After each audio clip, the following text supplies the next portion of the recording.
Hey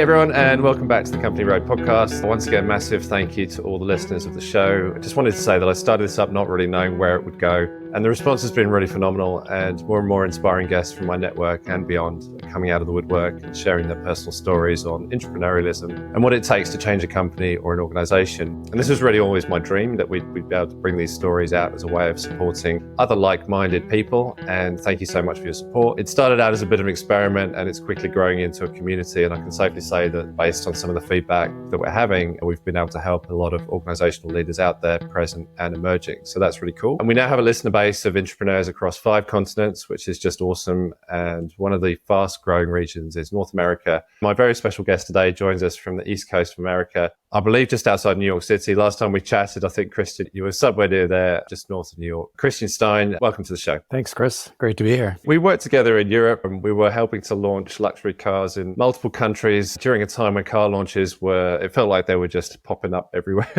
There was a lot of clutter in that space, and we were thinking smartly about how to differentiate the brand and the experience. And Christian, you were the guy that brought it all together. I feel you're an exceptional business strategist, and you've helped lots of organizations realize the power of their brand. And I also see that you're a bit of a global citizen as well. You've worked with companies in Western Europe, Russia, North America, China, Australia, South Africa. And yeah, I wanted to say as well, based on our last chat, you'd come to a point in your career where your work, was taking its toll in a way. It was almost running your life in the way that marketing and brand does sometimes, and that you were faced with a burnout situation at one point as well. You needed to reconsider your choices, and now that you're the founder of your own brand transformation consultancy, Stone Owl. Today we're going to hear about your highs and lows, the wins and falls, what's really important, what should be ignored in some of those experiences that you've had. So Christian, welcome again. Yeah, I want to begin with maybe the part of you that I was just describing about being a global citizen. So maybe we could talk a bit about that first. But what was it about you that you think connected you to some of the opportunities in different parts of the world? Maybe we start there. Yeah, it's interesting. I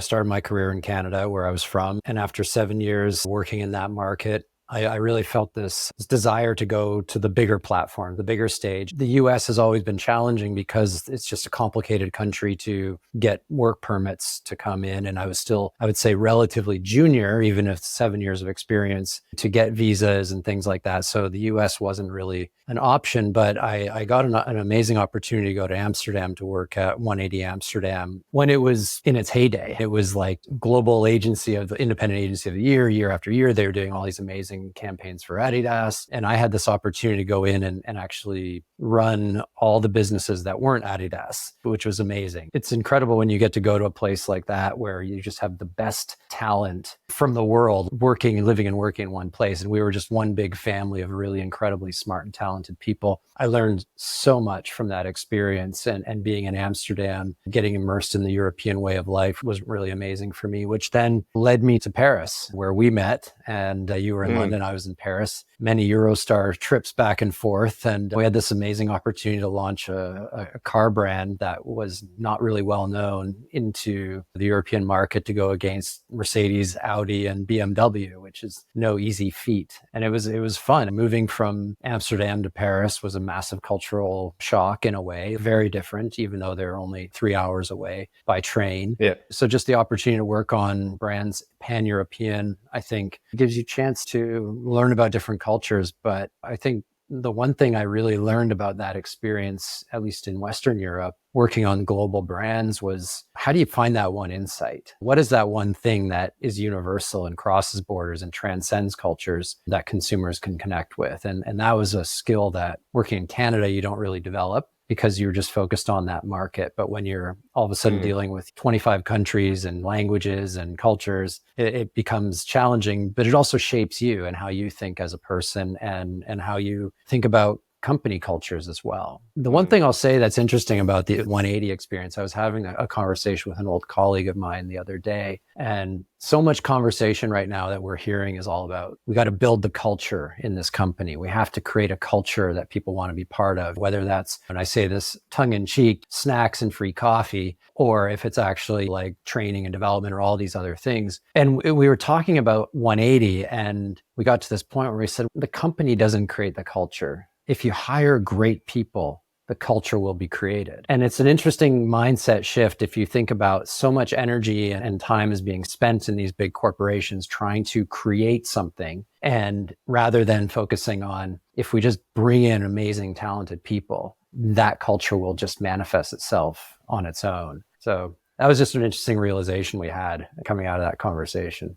Whether the incentive is there for those amazing people to join in the first place, you've got to get them, which is sometimes a bit more challenging. I feel like, I'm not sure what your market is doing in this space at the minute, but over here in Australia, it feels like there's just a constant battle for the talent. They can choose where they want to go. There's a lot of great people out there that are just picking what they want. There's a mix between that and obviously what the application processes are making them do as well. There might be hundreds of people applying for the same role, the one role. And yeah, there's like a saturation of talent out there. So actually finding the right match is quite difficult sometimes. Yeah. And layer onto that. And I had an interesting conversation with the CEO. He had just joined this company and we were talking about return to office and the challenges that poses in this conversation about talent. He's like, I'm struggling with this. Like, on one hand, I want to have everyone there because I think it's important that we're there, and you can choose whatever side of that argument you want to sit on, but there's legitimacy to both sides. But he's like, but if I do that, that then limits my talent pool geographically to this one specific area. Whereas if I don't enforce that, now my talent pool is now like much broader, and I can actually find people who want to have flexibility, don't want to commute, don't want to spend 80% of their paycheck just to put a roof over their head. And it's a really interesting debate of talent, the power being in the hands of the people in a way now in terms of what they choose to do and where they work and that sort of thing, but also bringing in the best people. And where's that pond that you're fishing from? Is it next door to the house, or is it like multiple ponds all over the world? And I don't envy the people who are in those positions trying to figure that out, because I don't think there's a right answer. It's a really tough nut to crack. I think there's a sizable talent pool, obviously, in the US where you are. There was back in Europe, when we were both working there, it felt quite easy to get that resource in a way and to activate the right talent at the right time. But yeah, I think it is harder when some of those restrictions are put in place. I'm curious to know whether within the US, the climate since COVID is significantly different. I suppose the US market, from an outsider's point of view, has always felt like a very hardworking, quite industrious type market where there's long hours, fewer holiday days, the usual things that are maybe just generalizations, but I'd love to validate some of that and get your perspective on how things are right now in the US. All those things are still true. It is very much like most people have very limited vacation days. It's very much a live to work mentality here. But the flip side of that is there is a massive sort of we can do whatever we put our minds to mentality here, where when you do get into a team environment or a business environment, problems are looked on with excitement versus being problems. And we're going to solve this. We're going to figure it out. That's very much the mindset here, that the sky's the limit, opportunity is abundant, we can do whatever we really want to do. I've been having a lot of conversations with people who are in a tough situation now, because let's not kid ourselves, the economy's in a difficult spot. We're hearing about mass layoffs, especially in the tech sector. But even in marketing and advertising, they're obviously the first ones that get hit when a recession happens, because marketing's a cost and not valued in some instances. So there's a lot of people that I've been having conversations with. And the thing that I talk to them about is we live in a world now that is fundamentally different than 10 years ago, even 5 years ago. We have tools, we have capabilities, we have global reach at our fingertips. And the cost of entry to try new things is significantly different than what it was. If I think back to 2012, when I started a small consultancy creative agency in Paris, the amount of money we spent on our logo, it was in hindsight ridiculous, but that's what it cost. And it's not to devalue what we got, because the designer we used was amazing and world-class and all that. But nowadays you can go on Fiverr or Upwork, commission someone for $250 and get something that's actually pretty darn good and does the trick. And same thing with building a website. You've got all these platforms. You've got Squarespace, Wix, WordPress. It's all plug and play, WYSIWYG, and it costs $6.99 a month, and you can figure it out yourself. So yes, you might be looking at this sort of foundational sort of job that you have or you need or you want, but what else do you love doing? And can you do something with that? And the answer 9 times out of 10 is yes, you can do something with it because the tools are available today that weren't there 10 years ago or 5 years ago. And the cost of entry is significantly less. Whether that's you're a writer and you want to publish a book, like you don't have to go to Amazon to ask them to publish your book or Random House or whatever. You can self-publish and you can see if it starts to get traction and then you can scale. But the cash outlay to actually do that is minimal. And so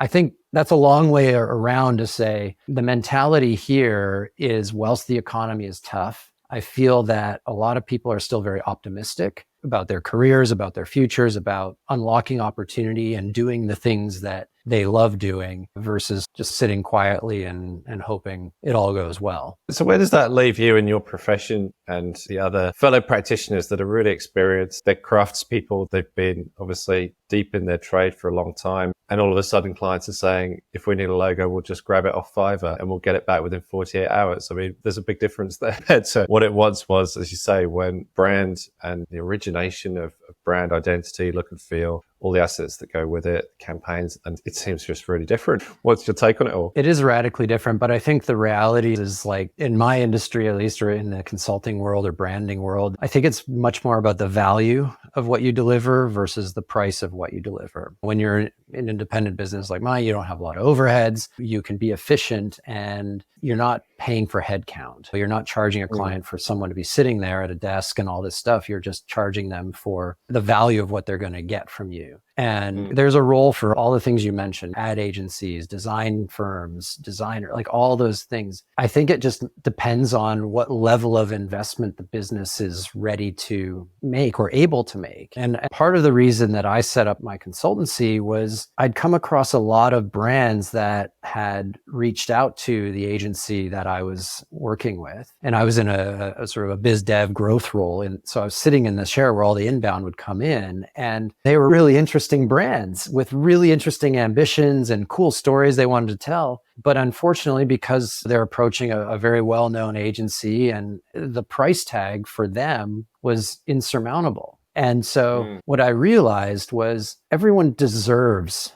great thinking. Every brand deserves the best and be given the best chance of success. But not every brand can afford big agencies to do that. And so I saw an opportunity to be like, I can deliver the same level of value or some level of value that's similar for an investment that is significantly less or more aligned to what your investment realities are. I think that goes the same with design, with brand books, all these things that, yes, there's always going to be the $250 option on Fiverr. There's always going to be the $200,000 option when you go to an amazing design firm. And then somewhere in the middle, there's going to be a whole swath of really talented people out there that you can tap into that are going to bring world-class work, but they're just not attached to the infrastructure that then dictates the extra expenditure. And so I think in the world we live in now, there is a place for the Fiverrs, the hustlers, the offshores side of things, the cheap and cheerful, if you will. There's the big agencies and the big companies that are going to do their thing. And then in the middle, there's this amazing group of people who have tons of experience and are able to deliver something comparable to the big agency product at an investment level that is in reality with that business or brand's realities. From a CMO's point of view, or if you're thinking about, brand leader or a marketing team function, it's from their point of view, really. Within the organization, they're having to justify the spend, the value, as you say. And actually, it's hard to do sometimes when you're putting a value figure or a number or quantified something or other onto creative output a lot of the time. How have you found some of the conversations around value going, and what is the justification of value, do you feel, in a way that's worthwhile for some of those internal conversations? I think it's having come from the agency side where the pricing model is, let's call it a legacy model with FTEs and lots of places where procurement and client can go in and negotiate on and question and challenge. And that's just the reality of it. And that's the model that they're trying to get out of, some successfully, some not, to something where it's more of like a consulting model. I think the challenge is less about this versus that. It's more helping clients from a consultancy standpoint understand that what they get, at least from what I do, is not what you're going to get from an agency, because an agency is going to want to sell you advertising. and that's what they make. And they want to make that because they know that is part of what you need. I've now gone away from that, and I don't want to make ads. I don't want to be an ad agency. I want to be more upstream, helping create the foundational strategy for that client. Which the challenge is in that is I can't sell you and tell you you are going to get this 30-second thing, this banner ad, this whatever. I'm basically selling you a blueprint for success. And it's hard for a lot of times for people to justify, you mean I'm not going to get some tangible things out of that? You're going to get thinking and clarity and structure. And that's actually got a ton of value. And then you're going to probably have to go and get other things made by other people. But that's the challenge I'm finding, is like getting people to understand that what I deliver is going to help drive your business forward and increase your brand value. But it's not a tangible thing that you can like touch and share with your friends and family to say, look, that's what I paid that much money for, because it's on TV. So it is challenging because you don't have that tangible deliverable, if you will, or that list of stuff you're going to make. Right? Yeah. I don't make the sausage. I write the recipe in a way. I suppose the same could be said for strategic leaders within the organization. You know, you're working as a consultant for those organizations, but within their teams, all of those people, if they were commissioning you or if they were trying to have a go at it themselves, they'd be coming up against the same challenges. And you're always up against somebody else in another department that is seeking budget probably and is seeking to justify that, present value in a different way. And then the decision maker is basically faced with a choice. Do I go with the strategic output that is claiming to be transformative for the business, or do I go with something that I know is tangible and I can really understand because I've seen it done before? So do you find yourself in a lot of those comparative type conversations? I haven't been in too many of those conversations because the brands I've been working with for the most part have been smaller, almost founder-led type of things where it's more bringing my expertise in because I have experience in an area that they're not experts in, which is actually exciting because your thinking is then applied. And I think you've done the grind. I've done the grind of rewriting PowerPoint decks and presenting them through the meat grinder of big corporations. And at the end of the day, there's not much to show for it, even though the original idea and strategy was great. And fortunately, the clients I've been working with have been amazing and really grateful for the value that I'm bringing them and the thinking I'm bringing them. So that's been somewhat refreshing for me. But in certain instances, you do get pulled into a bigger organization and you start to have that push and pull of brand value versus tactics that are going to drive immediate revenue. And I talk a lot to a lot of clients and people about short-term security mindset versus long-term growth mindset. And unfortunately, most of us live and die by a short-term security mindset, whether that's we're holding on to a job that sucks and we're just hoping it will get better one day because we know that if we leave it, there's a chance that that paycheck's not going to show up on our bank account versus going, you know what, I'm going to throw a little bit of caution to the wind and put my long-term happiness and growth as the priority here and go down that road and leave this thing that's making me miserable and see if I can make this thing actually viable. It's a horrible situation, and brands are in the same situation too. Like you can invest in a lot of brand strategy and foundational thinking,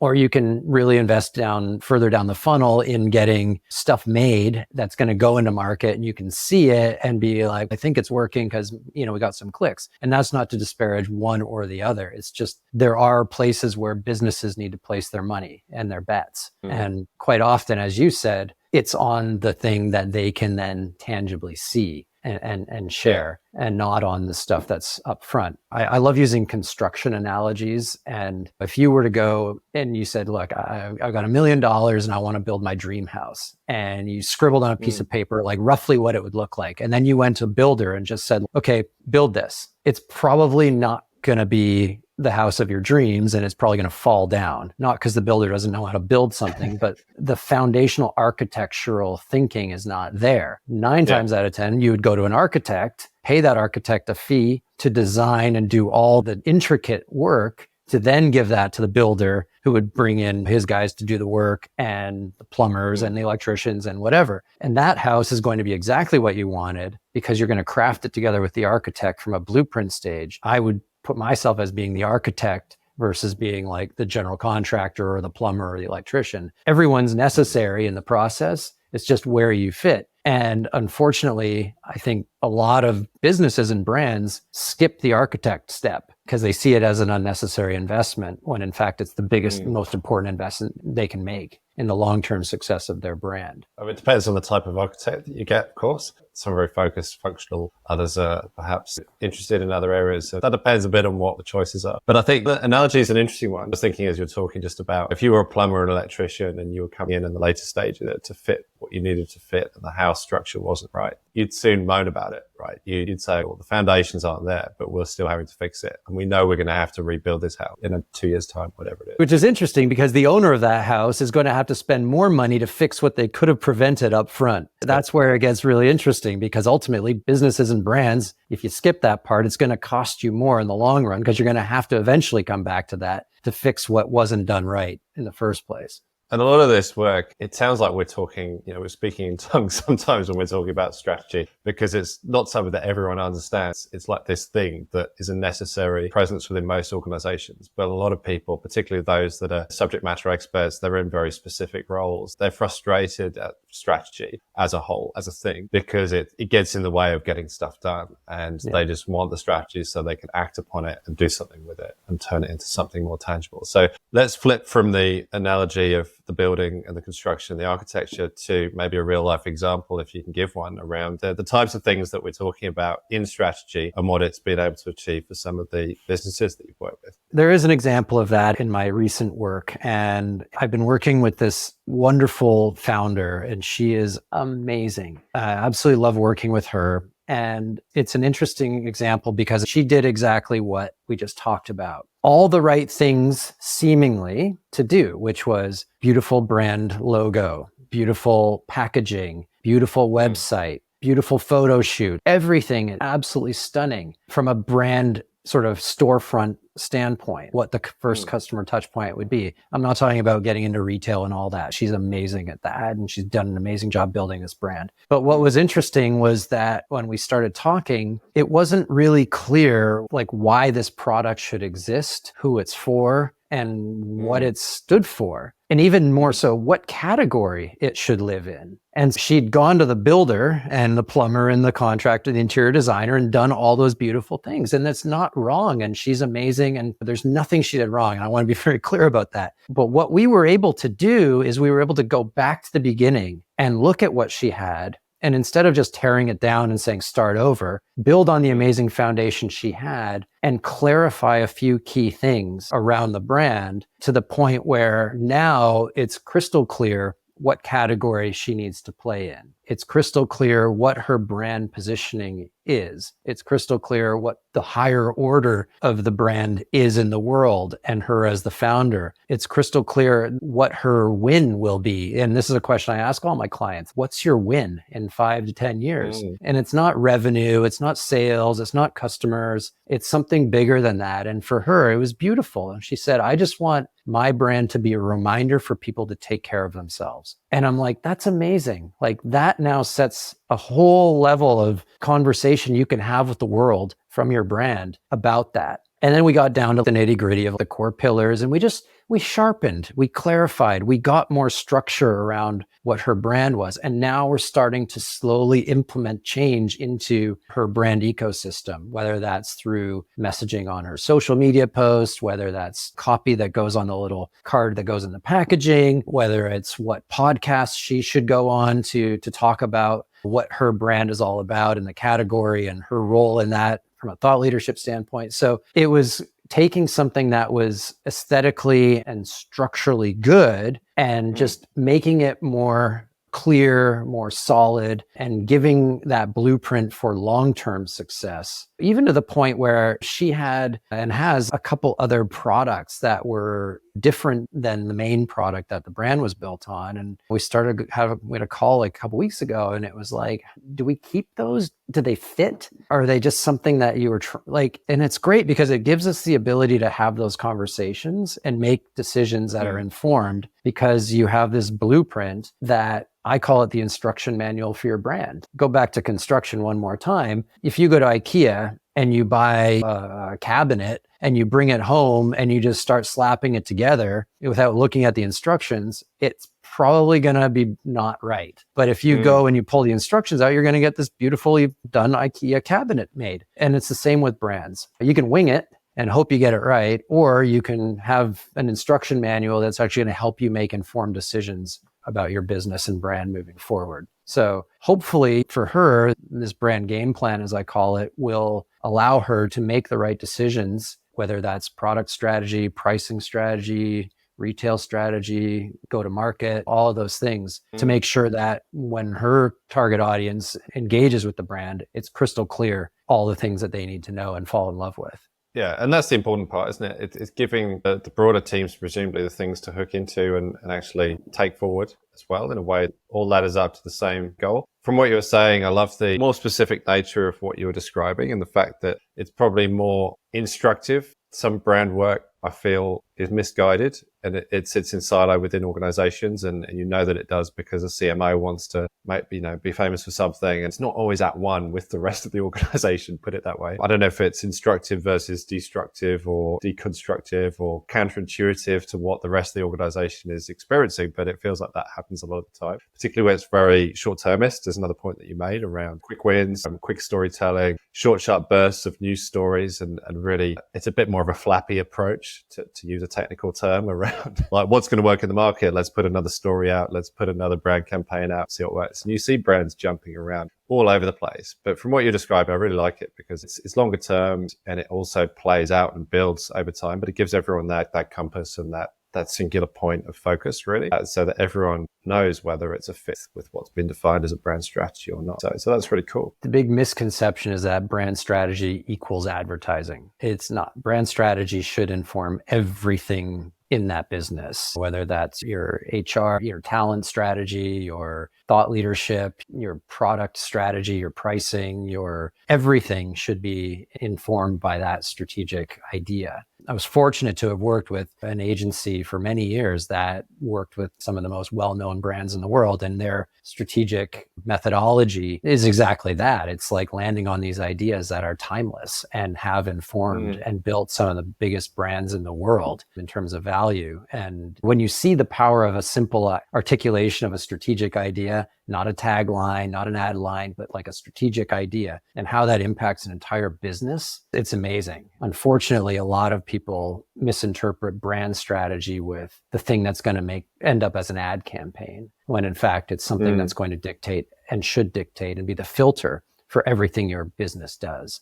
Yeah, it's the very essence, the DNA of what your business stands for. The work that I do is often in the customer experience area. So it's more like externally facing. Sometimes we're running UX. It's a lot of what's called co-design and co-creation, bringing customers in, asking people like how they're finding different experiences online through an app or whatever. And there's a question for me, it's more of a talking point here in the market that I work as well. But there's often a bit of a mix of point of view where how much of the outside world do you bring in versus how much do you define from within to take to the outside world? And where does your employee experience and all that sit within the context of all of that to connect the inside to the outside? And does the brand live within, or should it live within, or should it be something you openly discuss and work together with your customers on in some way or another? Have you got a point of view on that? Look, everything has to be about your customers, right? You have to be important to them and relevant to them. I think that's something that, unfortunately, a lot of brands miss that point, and they do think only from within, and they are very insular, and they don't necessarily end up with something that is relevant to their target audience because they just haven't looked there. It's not to say that you shouldn't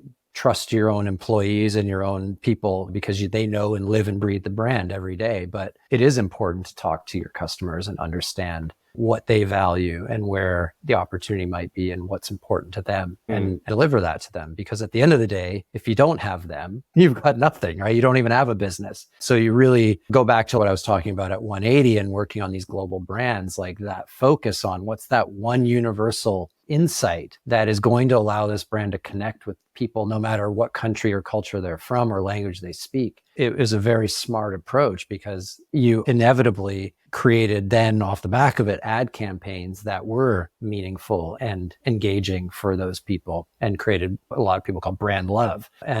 But when you're just looking internally, and I think agencies can be guilty of this as well, which is, oh, we just want to make something cool. Like, great, but is cool actually going to make a difference and connect with the people you really need to talk to and connect with? Sometimes yes, sometimes no. that talks to the point I was making before, maybe around the short term is, the brief that usually came out. And some clients that we used to work with as well, they would have an ongoing brief. You just had to make something cool or just do something viral, just pop it out. Yeah, make it viral. Can you make this thing viral? If you have an idea, feel free to share it with us because we want those followers and we want the extra awareness that would result from it as well. So it's a tough one, isn't it? You do have to have your story straight inside the organization to know how best to engage with your customers as well. A lot of the time, you can't just have an open conversation with your end user or your customer. And I think this is where the craft surrounding research and design research, brand research is really important too, because unless that's framed in a certain way, you can't just go and say, do you like this because it's green or if it's red? Or do you like this feature on the website? Would you prefer it this way? If you ask very specific questions, then you're kind of leading them to the answer a little bit. A lot of the time, we have to go deeper than that and actually understand what the thing is you're presenting actually means to them. What do they value from it? How is it going to impact their lives, their behavior? You've got to understand the value system a bit to then extract the findings and then apply that to what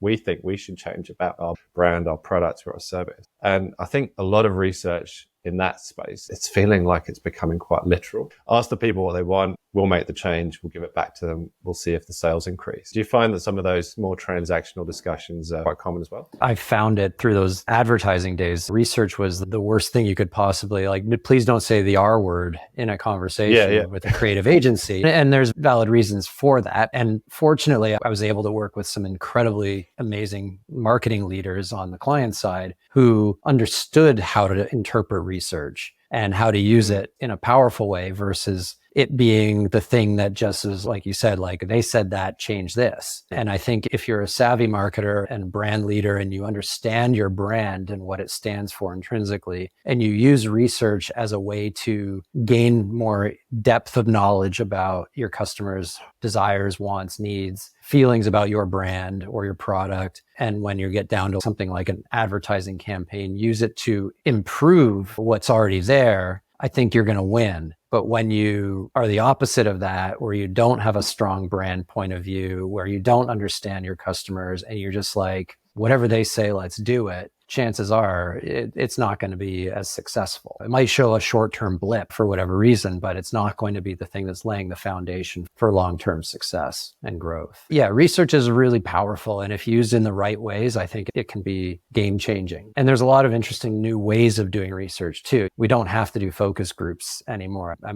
sat in many a focus group room through my career and evaluating storyboards and things like that. And you're just like, oh my God, like we're asking these people what they think about our expertise. And it's a terrifying feeling, but at the same time, it can unlock some really interesting things. And I think there are some really great tools out there now that make it more real. And you can get real insights and really break down that sort of wall that exists when you're in a focus group setting. And I encourage clients to use that to learn, to understand, and to ask the questions and you can do it at scale too, which is great because with technology, everything can be done at scale now versus having to recruit 10 people in this city to come in on a Thursday evening at 7:00. It's much harder. No, I mean, it's amazing. I think working in the world of product design, maybe slightly different, but a lot of people are trying to figure out, the organizations that I work with want to know whether the justification for the investment is there a lot of the time. So we're working with prototyping as a way of getting ideas out and testing them before committing to any level of building a digital product, or if there's a transformation, is the business case there? Can we prove it as an ideas at a conceptual level, really, before we start making any of it? Like you're saying, that the barriers to entry are probably less there than they once were. You can go out and you can find this stuff out quite easily now. And I think we can be smart about that and actually then direct the effort in the direction that it needs to go from that. Technology is definitely helping with that. It's interesting. I was going to ask you how you're finding in your world, the test and learn mentality and approach. And I bought into it a lot. And I have to give credit to the coach that I'm working with who helped me through a lot of change in the last year. And she says progress over perfection. And it's really interesting when you start to apply that mindset to business as well. And in the world we live in, we talked about technology and these things like Fiverr and Squarespace, all these platforms that allow us to build proof of concepts And the reality is, like, we live in a world of such short attention span that if you throw something out there and it's not perfect, no one's going to notice, first and foremost. Secondly, you're going to figure some stuff out. You're going to be able to make some changes to it.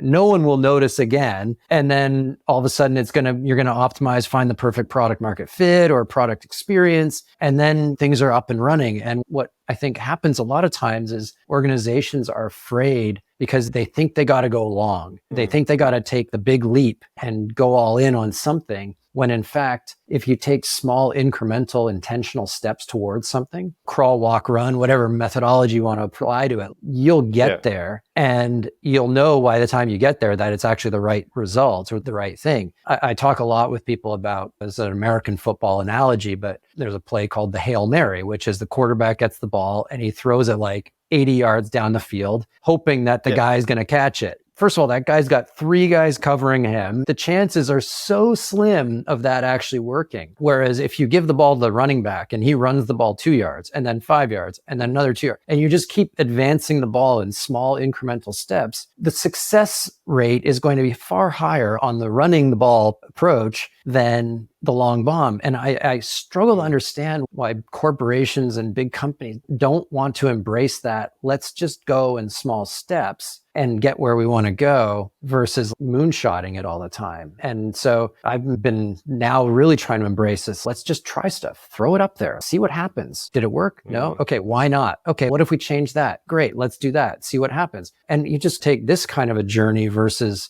we got to get it perfect before we go to market. It's never going to happen. You're never going to get it 100% right. But the world we live in allows us now to do that. Like, you can spin up a proof of concept in 2 days and see if it works and put it out there and learn from it. I wish more big companies would take that approach. A lot of them talk that talk, but they don't walk that walk. And the ones that do take that approach, I think, are the ones who are going to win in the end. There's definitely a framing that you experience. And I've just been listening to audiobook Sapiens. You've probably read the book as well. It's interesting about the construct of business and how this came about. It talks about, obviously, humankind and how we came about to it, but it goes into this world of business and it's in people's heads. And it was constructed to basically put parameters and guardrails around how people wanted to own, but then monetize things in one way or another. And so this sense of perfectionism, I think, is also a stretch on from that point, in that you find yourself as a practitioner wanting to perfect the thing that you do. If you're the CMO, you want the perfect brand campaign. If you're a product owner, you want the perfect products. And actually, incrementalism can come in contradiction to that. They're aspiring for the best and they want that in the next step, but they don't want to build it over time because they want it all now. So the long game is important, but it's always a barrier to overcome. Like, you've got to be comfortable with progress over perfection and some of the smaller changes that can make a huge difference, because at least you're able to report on that stuff more regularly as you build towards the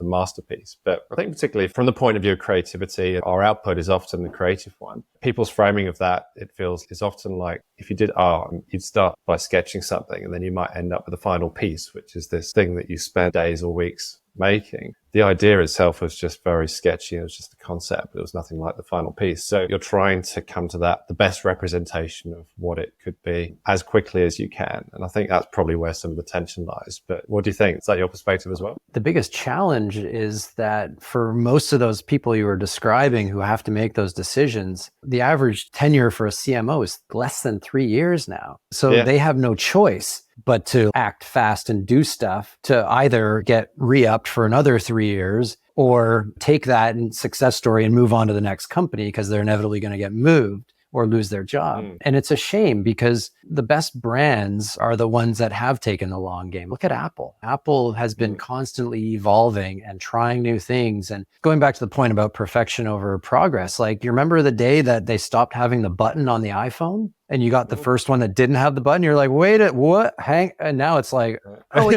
button? Why would we have a button, right? And you don't think about it in the moment, but they're just like, we just keep moving. We keep changing. We keep evolving. We keep moving things forward, trying things. And if they work, if they don't work, they decided that they didn't need iPods anymore because they had the phone and they can sell more phones with an iPod built into it. So like the iPod went away, but at its time, like the iPod was a really cool thing. This willingness to constantly be changing and transforming and taking small steps, incremental steps to reach a better end state those are the brands that I think are going to succeed. And you can try stuff and it's going to crash and burn miserably as well. And it's okay. Like, I think we have to accept sometimes, pardon my French, shit will go wrong. And that's okay too. It's hard. I totally get it, because go back to that short-term security mindset. You're the CMO. You've got 3 years. The clock is ticking. You got to do something great. I sympathize with you to have to walk into the CEO's office and the CFO and be like, I got a great plan. It's going to take 10 years for us to get there, because we're going to slowly build this brand and that's going to impact our product strategy. And they're going to laugh you out of the room. They're going to be like, you're out of your mind. We need to show results now. What about our shareholders and the Wall Street and the board? And you're in a really tough gig because you need to show the short-term results. But on the other hand, taking a long-term strategy and breaking it down into incremental components could actually be a way to navigate those conversations, to say, we're going to get here with a 10-year plan, but we will start to show results in the first 2 years because we're going to do these 5 things that are smaller steps. They require a smaller investment, but we're going to start to create momentum. And as we start to create momentum, that momentum is going to compound. And all of a sudden, this brand is going to be taking off and our business is going to grow. And when we're able to break free of the short-term security mindset and use intentional, small, incremental steps as our approach forward, whether that's personally in your own life or your career, or as a business executive making key decisions for the trajectory of a company, I think that is a pathway to success and allowing things to happen. And that then allows you to operate within a test and learn mindset, because you're not saying we're going to get perfect in 2 years. We're going to slowly make our way there. We're going to have a button, but in 2 years, we're going to get rid of the button, right? Eventually, you're going to get where you go. I don't envy anyone in those conversations who has to walk in there, especially from a marketing standpoint, where you are a cost to the organization and justify your plan for long-term growth. Kind of makes me think about the work that I do in the future space. And sometimes we're looking for signs of what exists out there in the world somewhere already to bring fragments of that understanding together to then form a picture of what the future might be in one way. So if you're looking for distributed models of how product might work, then you're looking there. If you're looking for how community might come together, there might be an example of how people have built a solar community-based solar powered and battery powered infrastructure in Bangladesh or whatever it is. You can find examples of things usually somewhere in the world that would say there are traces of that somewhere that exist already. And you can bring that together to sort of a shared understanding. I think that the piecing together is also really important, but you've got to look for the quick wins and the things that you can pull from that are immediately at your disposal. And the two analogies that come to mind, and I never thought I'd go there with this, but one's around politics, because if you win a campaign and you're in power for 2 years, 4 years, whatever the term is, or if you're the president or if you're the prime minister, you've got to that point, you've campaigned, you've put promises out there, you've got your manifesto. Obviously, you're thinking like, well, what can I do? What are the quick wins that we could basically be known by? You're piecing down what you stand for as a whole into very tangible things. So that's one example. The other one was probably around like an art gallery or something like that. The gallery exists and it's existed many, many years and decades and hundreds of years in some cases, but actually trying things out and bringing something new to those spaces in a way that people understand, can experience in a fresh way, can learn from. At an organizational level, you can break down the building blocks of what could be tried out and actually just see where it goes. Some are high risk, some are low risk. But yeah, it feels like that, particularly at brand level, it's always misconceived or misinterpreted as this like singular thing. But actually, if you break it down, you can try a lot of things out. There's something interesting that I've been thinking about a lot right now, which is when I talked earlier about asking clients, what's your win? And importantly, I as I said earlier, I don't qualify that by like, I don't want your win to be revenue or something you can quantify, right? And I think because I firmly believe the minute you quantify success, you're immediately going to put yourself on the back foot if you don't make your target. And so if you can equate success to something more profound or more visionary or meaningful, you're going to see progress because you're always going to be striving to get to that place. Whereas if you quantify success as I don't know, $250,000 of revenue in Q1, and you get $249,000 of revenue in Q1, you're on the back foot because you didn't reach your target. Now you got to make it up. You got to get that extra $1,000 next quarter. And if you don't get it then, now it's compounding. And now all of a sudden, every decision you're making is misinformed because you're constantly in defense mode, right? You're now like blocking and tackling, just trying to make some crap up to justify the path you're going on. Whereas if you define success or your win as something more meaningful, did you take a small step to that? Did a customer play back what your brand means to them? Look, I get you need to have forecasts and you need to have targets and all that stuff because that's how business works. But when you're talking about long-term success, let's not kid ourselves. A forecast is only as good as tomorrow's revenue. Like you can project 10 years, but what happens tomorrow, right? You have no idea. Maybe your factory explodes and you have no business left. What good was that forecast, right? It's just I think it could be that. Whereas if you set yourself on a trajectory to be more meaningful in your customer's life or lives, it's much easier to start to show and identify success moments along that journey. And that will keep you going down the right path. Because the minute you quantify it, I'm convinced of this, the minute you quantify it, and all the CFOs listening to this are going to lose their mind on me, but the minute you quantify it, you are immediately going to put your business on the back foot. Because all you're going to be thinking about and focusing on is hitting that target because it's a number. Self-fulfilling prophecy, isn't it? If you're focused on the number, you'll look at the number. If you're focused on the work, you'll look at the work. You're dragging everyone through those conversations around the number, the work, or whatever. It's all in the framing, isn't it? Yeah. And I think when the focus is on the number, it prevents people from thinking about the other possibilities and other ideas and being creative in that space. And I don't mean creative like in an ad agency creative. I just mean creative thinkers, creative problem solvers. It can be engineers, can be product designers, can be CFOs who come up with really interesting models of revenue generation or whatever it is. But the minute everyone gets hyper focused on like a target, you lose the opportunity to be creative in the space and actually benefit the business with solutions and ideas that are going to make it grow. I think you can definitely spin your wheels in so many of those areas. And I'd love to get just maybe spend a few minutes getting your perspective on that. Because I think in the recent years, we've known each other for a little while and I've been following your story a little bit. And it feels like you've tried a lot of these things out at the personal level. And obviously you can be focused on this or that or the right thing or the wrong thing. You know, it's somebody else's ambition, it's somebody else's objective, KPI, whatever it is. But that can quite quickly get you into a pattern of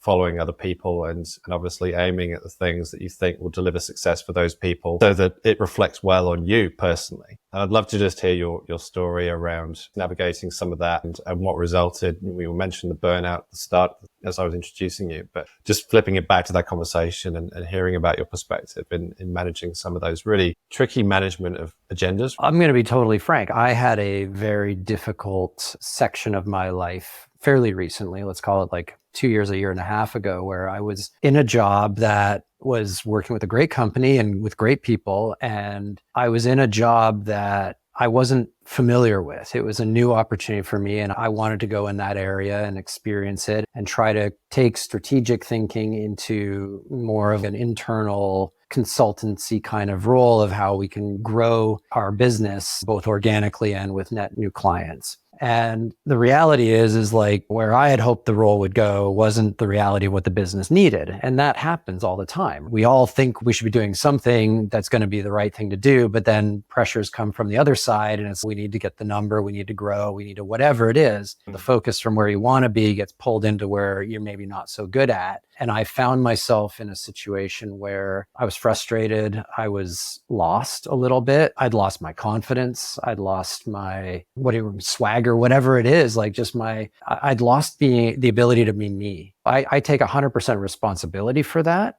But at the same time, it was a really hard place to be in to the point where we weren't bringing in new business. And that job that I was in, that's on your shoulders. And I was having anxiety. I was waking up in the middle of the night in cold sweats. I was going into a very dark place, let's say, and I wasn't being the best version of me that I could be. And I got fired in the end of July last year. And I say that openly now, but it took me a year to actually be able to speak openly about the F word. which is sad. And I've actually had a lot of conversations with a lot of people. And I've now made it a bit of my own personal crusade to destigmatize the F word. And I was joking with someone who was in the UK. I'm like, it's even worse in the UK. You get sacked. Fired is one thing, but sacked. Oh man. But the stigma that comes with that. What was amazing is one of my old colleagues, she said, you got to talk to this coach. She's amazing. So I'm like, okay, yeah, this is what I need to do. Spend money on a coach when I've just lost my job. And so I started working with this coach, and the first part of her process is like a 20-minute phone call where you don't know it, but she's vetting you, whether she wants to take you as a client or not. And on that call, I remember it vividly. I was sitting on the back patio of the house we just bought 2 months before I got fired, freaking out, looking at the bank balance every day,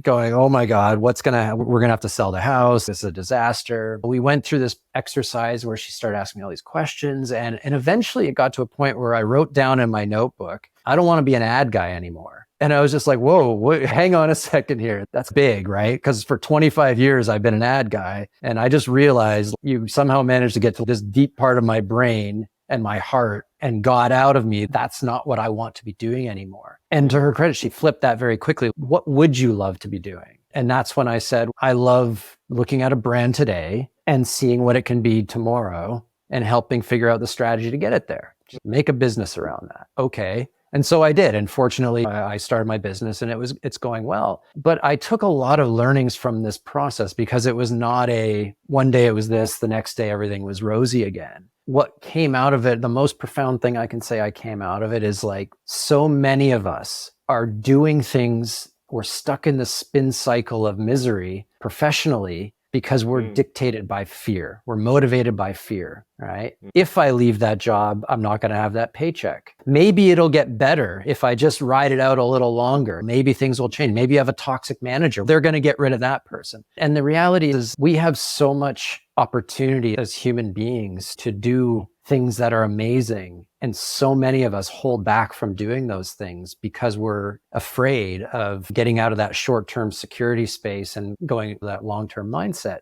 And that thing could be just get another job in a different company and all is good. That could be that leap you need to take. But this idea for me of identifying what my superpower is and then going all in on that. And I've talked to so many people, like, they're like, oh, I would love to do something I'd rather be working for a nonprofit, or this one woman, incredible. She said, I write children's novels on the side. I'm like, that's amazing. Go for that. Yeah. Pursue that. Doesn't mean you have to go all in on that, but those doors are open to you to pursue. And for me, this journey has been incredible because I've learned so much in a year about myself. And at the end of the day, we need to have good old-fashioned fun doing what we do. I would imagine if you did a poll of your listeners, how many of you can genuinely say you go to work and have fun every day? I don't think the number is going to be very high, right? And that's a bit sad in a way because we spend so much of our life working. And if we're working in something we're not enjoying, what's the point? And again, I think we're driven by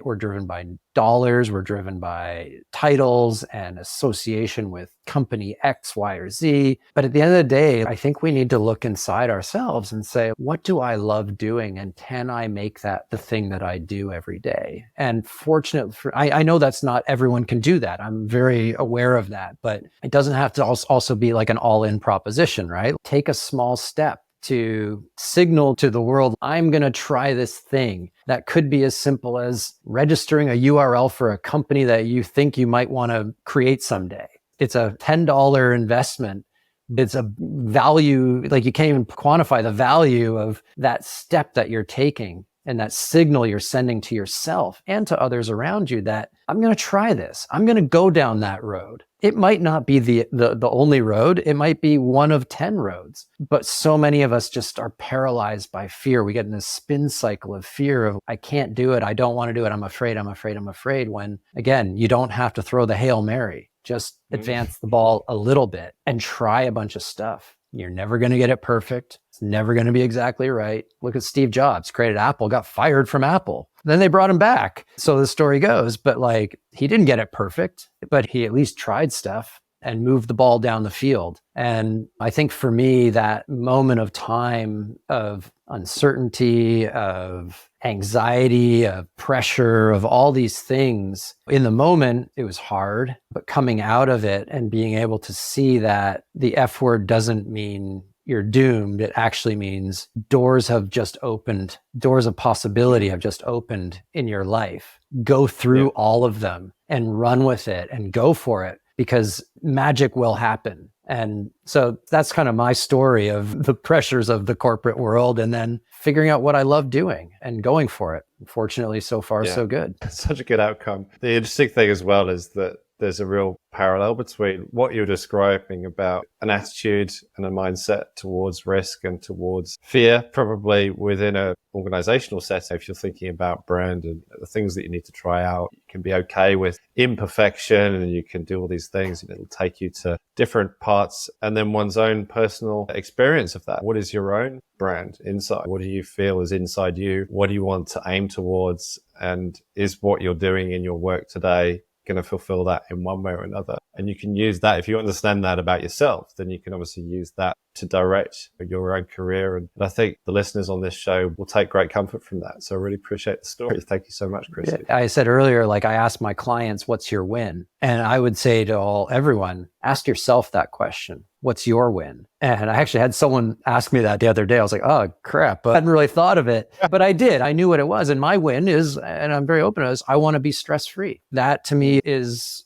it's not about I need my business to have this much revenue and I need to have this many clients. It's just, I want to be stress-free, which to me is a much more attainable goal and something that I can do a lot of different things to help me get to, versus putting all my eggs in like the revenue basket or the client basket or whatever. And so that's just something I would encourage everyone to do, to take a step back and think about, like, in 5-10 years, what's your win? How are you going to say, yeah, I got there. I got where I needed to go. And it's all good. That's perfect. I think we might end there. I think that there was a sort of element of Jerry Springer's final thought about that we should probably just end on. So I want to close the conversation unnaturally, but it feels like that was a really good point. We'll end on a question. What's your win? And people can think about that. So Christian, I really appreciate you coming onto the show. I mean, just your experience around the world, but also bringing it and connecting it through to your own personal story and how you've managed to not only come out of that horrible situation, but also turn it into something really incredibly positive as well. So thank you so much for sharing your thoughts. You've been a wonderful guest on the show, so thank you. Thank you so much for having me. This has been great. Okay, so that's it for this episode. If you're hearing this message, you've listened all the way to the end, so thank you very much. We hope you enjoyed the show. We'd love to hear your feedback, so please leave us a review and share this episode with your friends, team members, leaders, if you think it'll make a difference.